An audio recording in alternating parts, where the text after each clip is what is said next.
Hello and welcome to another beautiful day on this wonderful Monday morning. It is, of course, the 19th day of August 2024. Well, it's raining in Abuja, and a lot of people have to just look for where to find shelter. Some were drenched, actually. Some of my colleagues came to the office this morning drenched, and I was like, hey, this is what the passion is all about. Well, let's bring you to speed with the headlines for today because you deserve to know. My name is Ramsey Enoch, and of course, Benedict and Michael are right here today to join me on the review, the newspaper review. Good morning, Benedict and Michael. Good morning. Good morning, Ramsey. Good morning. Good morning, Ben. Yeah, nice to see you guys. Good to be here. Well, it's good to see you. Despite the heavy downpour, you guys made time to be here. That's good. That's the love for the job. The headlines for today beginning from the Punch newspaper. And from the Punch newspaper, I have this one above the header which says NNPC battles deepening fuel scarcity. Black market booms. Details read on page 23. Presidential jet does the kicker. Abiodun consult federal government as Utomi tackles Amosun. Then the big story said a food crisis may worsen as flood hits 10 states. All right, two riders to that story. The first rider says, farmer grown as food ravage farmlands in Sokoto flood. I beg your pardon. I take that again. A farmers grown as floods ravage farmlands in Sokoto, Kano, Kebbi, and 7 others. The second one says Asema seek government's help as drought dry up crops in 4 states. 31 states risk flooding.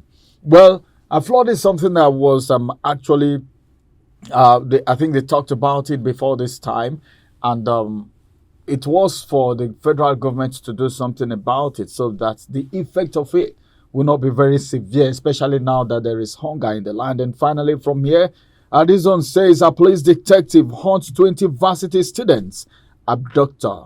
All right, student abductor. Well, I think it's happening in Benue State where some students were actually abducted. Well, Governor Alia is on top of it and is calling on the security agencies to do something about it. And details read on page 44. And that's going to be the size of the headlines from the Punch newspaper this morning. Over to you, Michael. All right, thank you, Ramsey. Straight to the Tribune, Nigerian Tribune today, above the header. Edo PDP alleges police harassment arrest of party members. And one writer to the story, don't bring us into your politics, coming from the Nigerian police.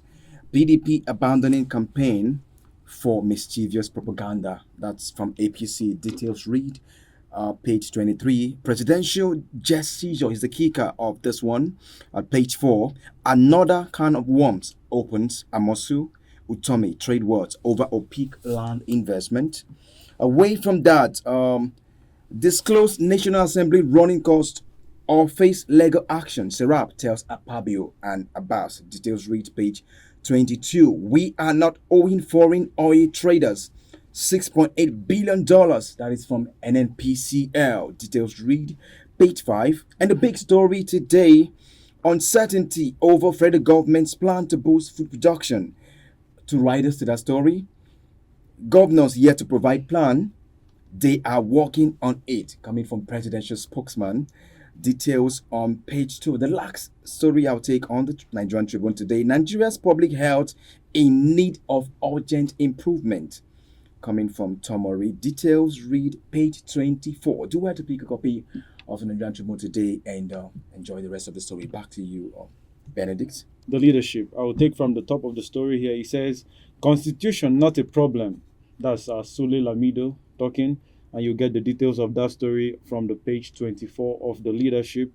And the other one here says, Amosun faults Otomi over claims on presidential jets. Amosun faults Otomi over claims on presidential jets. You get that story on the page 19 of the leadership. And then we have a story here. It says, Matrix Energy under fire for importation of bad fuel from Malta. Matrix Energy under fire for importation of bad fuel from Malta. And the big story on the leadership here this morning says, it says, 1 year after, food insecurity persists despite state of emergency.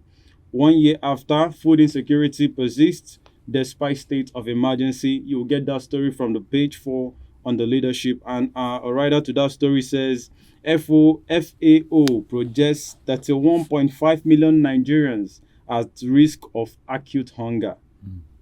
31.5 million Nigerians at risk of acute hunger. Stakeholders call for more aggressive approach. And from the other side of the newspaper, he says, I'm not contesting for presidency. I'm not contesting for president in 2027. That's Ganduje. We are still in 2024 anyway, so I don't understand what they are saying right now. And the last story that I will take from the leadership newspaper says, don't blame leaders. IBB tells Nigerians. You'll get that from page 6 of the leadership. Back to you, Mr. Ramsey. Thank you very much, Benedict. While you were talking about that, I was just thinking about it. Ganduje is having some issues right now, corruption cases, and so many times when these people are being probed, when people begin to, maybe when the authorities start digging into whatever it is they've done that has to do with corruption, they'll be looking for where to go and hang it. This is not political. This is something you're being investigated for. Nobody is saying this investigation is going on because someone feel you are going to outseat the sitting president in 2027. And how possible could that be? I don't know why all this is coming out. It's not just in that paper. Last week they just said due to the protest that his trial case file was stolen. Was stolen. There's so many things around. These people do so many things and they think they can go away with it. Well, let's get to the next paper, with which I'm going to be very brief. The first news, we have this big story saying long queues, price hikes, government crackdown.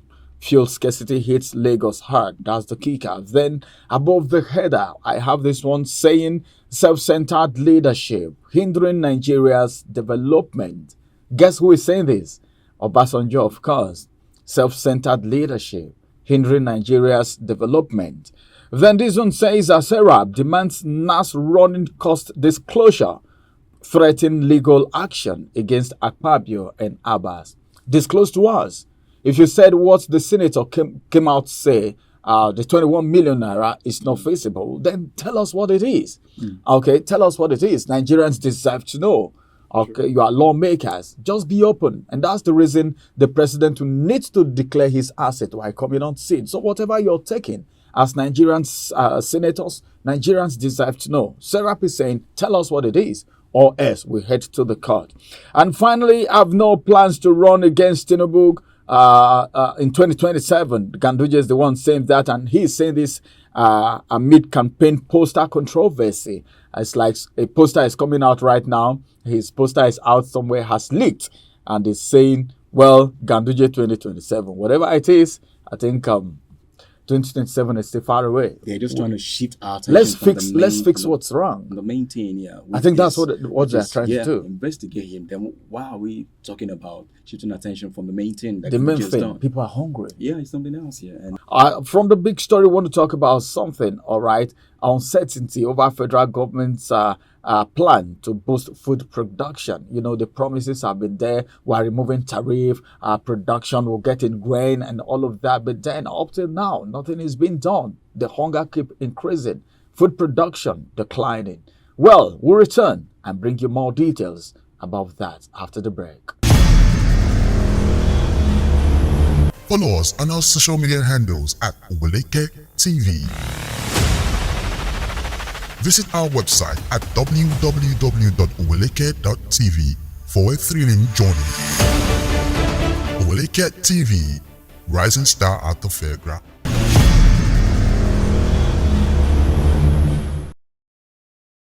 It's good to have you from that break. I'm so excited that you are there this morning.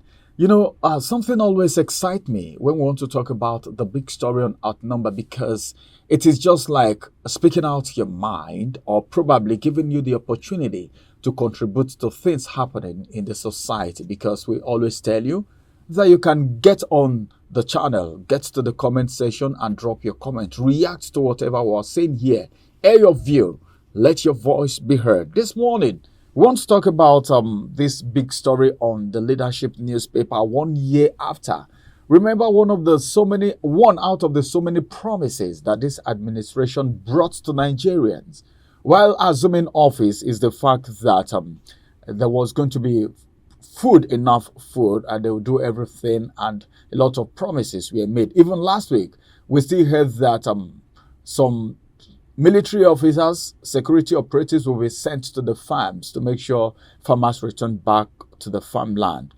Food insecurity persists despite state of emergency.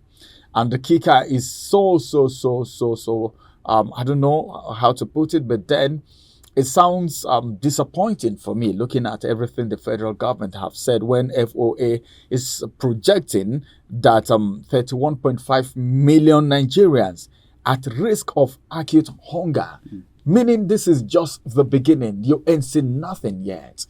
And the federal government is telling us this morning, all right, that they are still working on their plans.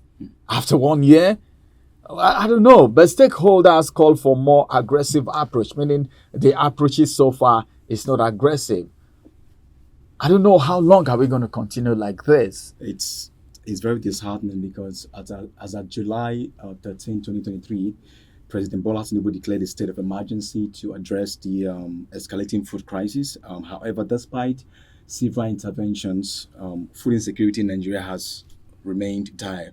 And we all know that Food and Agriculture Organization of the United Nations, they're taking statistics, and they've said that currently the risk of acute food insecurity is at that 31.5 million Nigerians out from the 25 million affected last year. We have about those in acute hunger right now. Remember that there have been promises about salvaging hunger. Remember, basically for staple foods are what we're hearing, because the staple foods like rice, gari, grains,